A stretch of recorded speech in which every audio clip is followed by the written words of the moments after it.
তো বন্ধুরা তোমরা তো সোনার ভিডিওগুলো দেখে নিয়েছো আগের ভিডিওতে, এবার শাড়িগুলো দেখে নাও ঝটপট। ঠিক আছে চলো।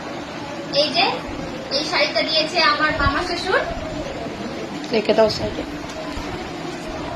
এই শাড়িটা দিয়েছে আমার মামা শ্বশুর মামি শাশুড়ি দুজনে একসাথে দিয়েছে। বলবে কোন শাড়িটা ভালো হয়েছে। এটা দিয়েছে আমাদের একটা মাত্র পিসিমণি দিয়েছে। এই শাড়িটা দিয়েছে আমাদের ঠাকুমা।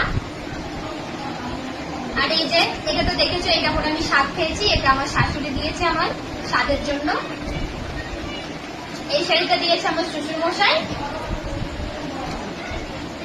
এটাও আমার শ্বশুর মশাই দিয়েছে। তো এই যে একটা তাঁতের শাড়ি পেয়েছি, এটা পাড়ার থেকেই দিয়েছে একজন। আর এই ছাপার গুলো আছে, ছাপার গুলো তো সব দেখানো দিয়েছে একটা ঠাকুমা দিয়েছে আমাদের।